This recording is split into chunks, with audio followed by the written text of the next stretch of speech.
எனது விண்ணப்பத்திற்கு கடவுளே பதில் மொழி தாரும். கிறிஸ்து இயேசுவில் எனக்கு மிகவும் பிரியமானவர்களே,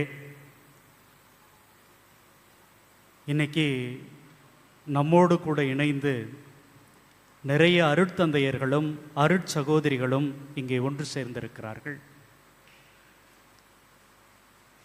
ஒரு சிலர் கேட்பார்கள், ஏன் ஃபாதர் சிஸ்டர்லாம் இவ்வளவு கஷ்டப்பட்டு இந்த வேலையை செய்யணும் அப்படின்னு சொல்லுவாங்க. இன்னும் ஒரு சிலர் என்ன சொல்லுவாங்க, அவங்களுக்கு என்னப்பா கார் இருக்குது, நல்ல வீடு இருக்குது, மணி அடித்தா சோறு, ரொம்ப மகிழ்ச்சியாக இருக்கிறாங்க அப்படிம்பாங்க.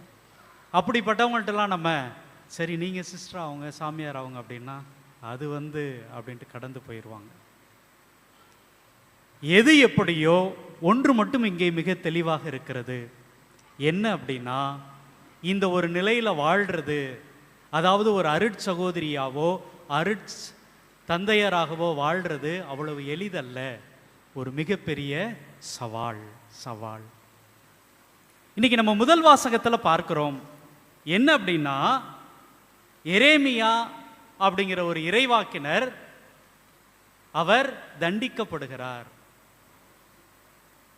அவருக்கு தண்டனை வழங்கப்படுகிறது. நற்செய்தி வாசகத்தில் பார்க்கிறோம், திருமுழுக்கு யோவான் கொலை செய்யப்படுகிறார். அப்போ கடவுளுடைய செய்தியை அறிவிக்க முன்வருகிறவர்களுக்கு ஏன் இந்த தண்டனை, ஏன் இந்த கொடுமை அப்படிங்கிற ஒரு கேள்வி, அந்த கேள்விதான் நமக்கு இன்னைக்கு ஒரு மிகப்பெரிய ஒரு குரலாக பதிலுரை பாடல்ல எனது விண்ணப்பத்திற்கு கடவுளே பதில் மொழி தாரும். அன்பார்ந்தவர்களே, ஏறக்குறைய நம்முடைய தமிழகத்தில் இருக்கிற எல்லா குருமடத்திலிருந்தும் இன்னைக்கு அருட்தந்தையர்கள் வந்திருக்கிறாங்க. அதே போல ஒவ்வொரு அருட்சகோதரிகள் மடத்திலிருந்தும் அவர்களுக்கு ஃபார்மேஷன் கொடுக்கிற அருட்சகோதரிகள் இங்கே வந்திருக்கிறார்கள்.